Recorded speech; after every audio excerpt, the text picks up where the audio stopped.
Classification of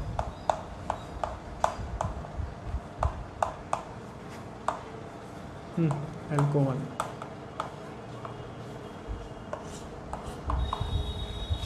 alcohol का sir जी classification देख रहे हैं। सबसे पहली बात यहाँ पे वही चीज़, पहला पॉइंट पहले हम हेडिंग देख रहे हैं, है ना, एलिफैटिक अल्कोहल। एलिफैटिक अल्कोहल, अब भाई साहब एलिफैटिक अल्कोहल कब होगा? जब मेरे पास हाइड्रोक्सी ग्रुप, है ना, एलिफैटिक हाइड्रोकार्बन की चेन से कनेक्टेड होगा, तब मैं इसे क्या बोल रहा हूँ? Aliphatic alcohol. जैसे कि वही, है ना। अच्छा, ये जो EX लिखते हैं बेसिकली ग्रामेटिकली EX रॉन्ग होता है, ईजी मुझे लिखना चाहिए, है ना। EX वैसे बोलचाल में लिख सकते हैं हम लोग। एग्जाम्पल के तौर पे अगर हम बात करें तो हम देख रहे हैं CH3OH या फिर CH3CH2 OH या फिर CH3CH3OH। तो जितने भी कंपाउंड है ना, आप लोग जो इस फॉर्म में लिख देते हैं, या फिर हम लोग इस तरीके से लिख लें, इस तरीके से, ठीक है ना। कहने का मतलब कि OH अगर एलिफैटिक हाइड्रोकार्बन की चेन से कनेक्टेड है तो मैं इस अल्कोहल को क्या बोलता हूँ? एलिफैटिक अल्कोहल, ठीक है। तो फिर से इसका नाम क्या हो जाएगा? मीथेनॉल। ये जनरली, है ना, हमारे एग्जाम में ये क्वेश्चन नहीं है कि आप एलिफैटिक अल्कोहल बताओ, है ना, या फिर मोनोहाइड्रिक अल्कोहल बताओ, डाइहाइड्रिक अल्कोहल बताओ। ये हम लोग अपने समझने के पॉइंट ऑफ व्यू से, क्योंकि ये सब वर्ड्स ना क्वेश्चन में यूज़ होते हैं। जैसे ये क्वेश्चन में बोल दिया कि मोनोहाइड्रिक अल्कोहल यूज़ किया गया, फिर डाइहाइड्रिक अल्कोहल यूज़ किया गया, फिर 1 डिग्री अल्कोहल यूज़ किया गया, तो उसका क्या मतलब है वो चीज़ हम अभी समझ रहे हैं, ठीक है ना। तो ये हो गया अपना एलिफैटिक अल्कोहल। अब इसको देखो आप, तो एक एक का नाम लिख लेते हैं हम लोग, जिससे कॉपी अपनी अच्छी सुंदर लगे। एथिल अल्कोहल, है ना। इसका बेसिकली हम लोग कॉमन नेम लिख रहे हैं। तो अगर आपको याद होगा ना, जो अपन लोगों ने हेलो एल्केन्स किया था, तो बेसिकली हम लोग इस टाइप की बातें कर चुके हैं, है ना। यहाँ पर OH की जगह पहले हेलोजन था, है ना। तो कॉमन नेम इसका क्या था? इसको हम बोलते हैं सेकेंडरी प्रोपिल। ये ग्रुप क्या होता है? Secondary propyl. या फिर इसको हम बोलते हैं आइसोप्रोपिल, है ना। तो इसका हो जाएगा आइसो। कैसे सर? इस कार्बन से देखिए 2 से लगा है, तो हम क्या बोलते हैं? आइसो बोलते हैं। और ये 3 कार्बन तो प्रोप है, तो आइसोप्रोपिल, आइसोप्रोपिल अल्कोहल,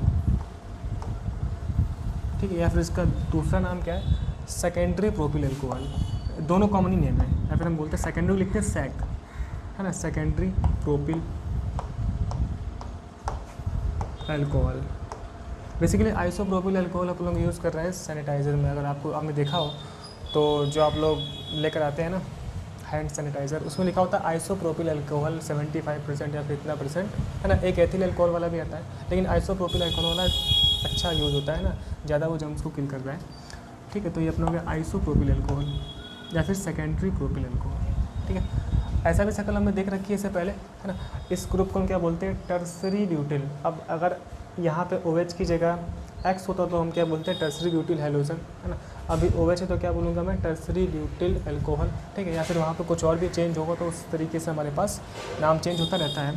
अगर आपको याद हो तो इसे हम लोग टर्सरी ब्यूटिल बोल लेते हैं इस ग्रुप को, एंड इसी ग्रुप को अपन लोग नियो ब्यूटिल भी बोल लेते हैं, है ना। आपको याद होगा पिछले चैप्टर से अपन लोग लिंक करते हुए चल रहे हैं। तो बेसिकली सभी चैप्टर हमारे लिंक है, जितने भी हम आगे पढ़ने वाले हैं ना, वहाँ पर मैं बोलूँगा ये चीज़ हम लोगों ने अल्कोहल में पढ़ रखा है। अभी हम क्या बोल रहे हैं? ये चीज़ हमने हेलो एल्केन में पढ़ रखा है, हेलो एरिन में पढ़ रखा है, ठीक है।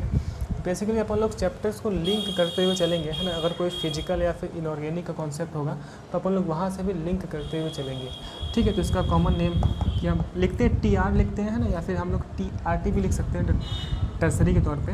तो हम TR लिख देते हैं, टर्सरी ब्यूटिल अल्कोहल। तो क्या नाम हो गया? Tertiary butyl alcohol. या फिर अपन लोग थोड़ा सा अच्छे के लिए हम ये भी नाम लिख लें, तो नियो ब्यूटिल अल्कोहल, जिससे कि आपको थोड़ी बहुत चीज़ें साफ रहे माइंड में कि इसके ये नाम यूज़ हो सकते हैं, या फिर नियो ब्यूटिल अल्कोहल, ठीक है। तो ये एग्जांपल्स किसके हो गए सर जी? एलिफैटिक अल्कोहल के, ठीक है। तो क्लासिफिकेशन में हम कुछ बातें और कर सकते हैं, जैसे कि मुझे ये वर्ड यूज़ हो सकता है मोनोहाइड्रिक अल्कोहल, मोनोहाइड्रिक अल्कोहल, है। अच्छा चलिए फिलहाल हम बात करते हैं मोनोहाइड्रिक अल्कोहल। जैसे कि नाम से है ना मोनोहाइड्रिक, कहने का मतलब कि एक ऐसा अल्कोहल है जिसमें एक ही OH ग्रुप कनेक्टेड है, ठीक है। तो अभी तक हम क्या कर रहे थे? अभी तक तो वही हमने देखा ना बेसिकली ये जो एग्जांपल्स हैं ना, ये एलिफेटिक अल्कोहल के तो हैं ही हैं, इन्हें अपन लोग मोनोहाइड्रिक अल्कोहल भी बोल सकते हैं, क्योंकि इन अल्कोहल्स में केवल एक ही OH ग्रुप लगा हुआ है ना। अच्छा, क्या और भी हो सकते हैं? जी हाँ बिल्कुल, 2 OH ग्रुप भी हो सकते हैं, 3 भी हो सकते हैं, ठीक है।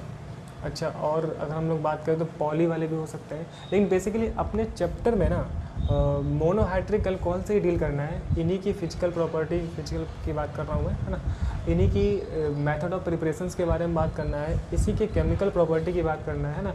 अल्कोहल एसिडिक नेचर रखता है तो एसिडिक बिहेवियर का क्या चक्कर है उसकी बात करना है। तो बेसिकली अपन लोग ज़्यादातर ना मोनोहाइड्रिक अल्कोहल से डील कर रहे होंगे, ठीक है। तो हम थोड़ी सी बात इसमें और रख लेते हैं। तो कहने का मतलब क्या है सर, कि मोनोहाइड्रिक अल्कोहल है ना, ऐसा अल्कोहल होगा जिसमें एक OH ग्रुप कनेक्टेड होगा, है ना, जिस कंपाउंड में। तो अभी तक जितने भी एग्जांपल्स थे वो मोनोहाइड्रिक अल्कोहल के ही थे, ठीक है। तो इस चीज़ को आप चाहो दोबारा लिख सकते हो, लेकिन थोड़ा सा वैरायटी के लिए हम लोग एग्जाम्पल चेंज कर लेते हैं, ठीक है। अब यहाँ पर थोड़ा सा चीज़ें मैं चेंज कर लेता हूँ। नाम वगैरह है ना, IUPAC तो आप लोग समझते ही हो, IUPAC तो हमने पढ़ रखा है। तो आप लोग नाम जो वगैरह है ना, नाम देखते रहेंगे। जैसे कि ये लिखा है कंपाउंड, ठीक है, एक ही OH है, तो हम क्या बोलेंगे इसको, मोनोहाइड्रिक अल्कोहल, ठीक है। और जैसे कि हम लोगों ने देखा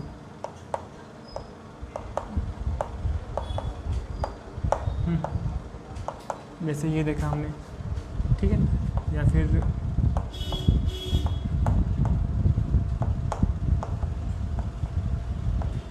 जैसे ये देखा हमने, ठीक है ना। तो बेसिकली IUPAC वाला पार्ट आप लोग कर सकते हो, उसको नेमिंग आप लोग कर लेना। तो जब भी एक ही OH लगा होगा तो इन्हें हम क्या बोलेंगे, मोनोहाइड्रिक अल्कोहल, ठीक है। अच्छा, इसका नाम आप लोग कर सकते हो ना, 1 2 3 4 5 से क्या होगा, पेंटेन 3 ऑल, ठीक है, नाम आप लोग को पता है, ठीक। चलिए, अब बेसिकली यहाँ पे एक क्लासिफिकेशन इंपॉर्टेंट है जो कि हम लोग क्वेश्चंस में यूज़ करते रहेंगे, है ना। अब बेसिकली ना होता है कि मोनोहाइड्रिक अल्कोहल फिर से क्लासीफाई है 3 के फॉर्म में, मतलब कि 3 टाइप और में। मोनोहाइड्रिक अल्कोहल प्राइमरी भी हो सकता है, सेकेंडरी भी हो सकता है, टर्सरी भी हो सकता है। तो अब अपन लोग नेक्स्ट पार्ट पे आते हैं कि भाई साहब प्राइमरी अल्कोहल क्या होगा। जब भी बात करते हैं ना प्राइमरी अल्कोहल, तो बेसिकली जब भी हम लोग बात करते हैं प्राइमरी अल्कोहल की, तो वो मोनोहाइड्रिक अल्कोहल की कैटेगरी में ही आता है, ठीक है। मतलब कि मोनोहाइड्रिक अल्कोहल ही प्राइमरी हो सकता है, सेकेंडरी हो सकता है, टर्सरी हो सकता है, ठीक है। तो ज़रा हम देखते हैं, पहला आप इतना लिख लो, है ना, इतना आप ज़रा लिखो।